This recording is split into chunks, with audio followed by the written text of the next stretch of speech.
Okay, so I came out to get Aurora, and as you can see, there's 1, 2, 3, 4, 5, 6 horses down. At least 1, 2, 3, 4, 5, 6 down. Aurora is one of them. She's right there, laying on the ground, basking in the sun. Its temperature is about 50 degrees, but the sun's shining and there's no wind. So they're getting their naps in. Now I have her grain, but she doesn't eat any grain. So this is one of those days when I'm just going to say, you know what? I'm not going to make her come in. She looks perfectly content with her friends, hanging out, basking in the sun, and enjoying the sunshine.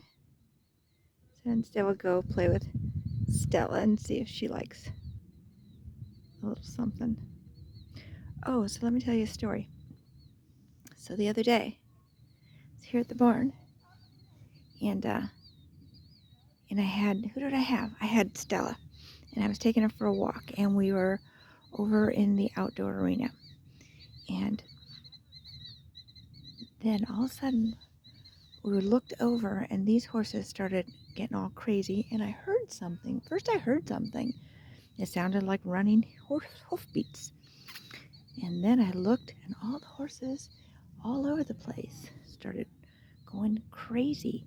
And then I looked up, and coming down here, I'm going to go try not to go too fast, or I'll go real fast and you'll get used to it.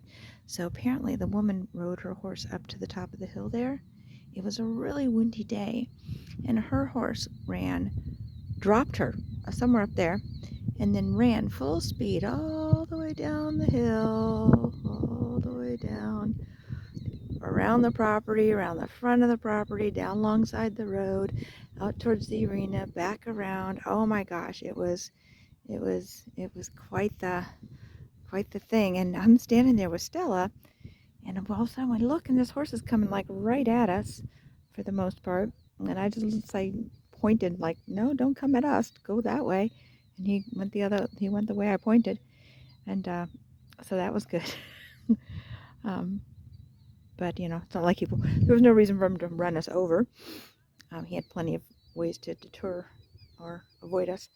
But then he ran back up towards the hill, and there was enough people out here that he ran into one of these open pastures, because after they do turn in, they put hay out, and then they open the gates to the pastures that aren't accessible to other horses. So anyways, yeah, so that was exciting. But it was nice is since we are at a barn, and again, this is a positive thing about boarding, especially if there's other riders around and you're out riding. She was riding by herself, but there was enough people here at the barn to know to go look for the rider.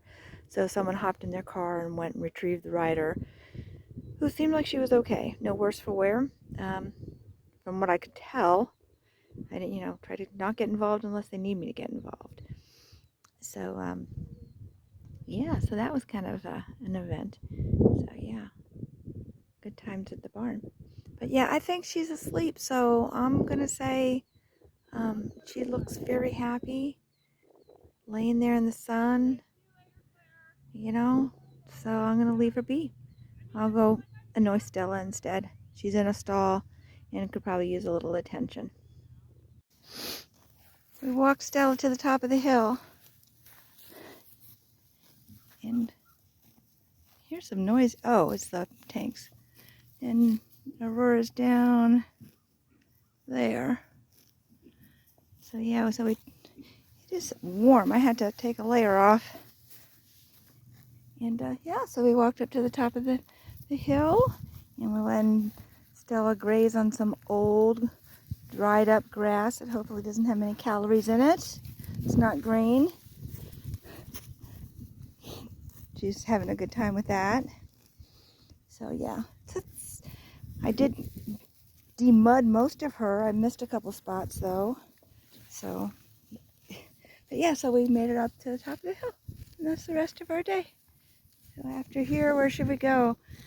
I have a craving for a McDonald's quarter pounder, which is not good for me. So, let me see, should I have a beer or a quarter pounder? A beer. You're right, I should have a beer instead. I don't have to go play with horses in the morning. No obligations. What do you think, Stella? Just keep talking, I can keep eating. So, that's what we'll do. But it is a pretty day. They don't happen that often.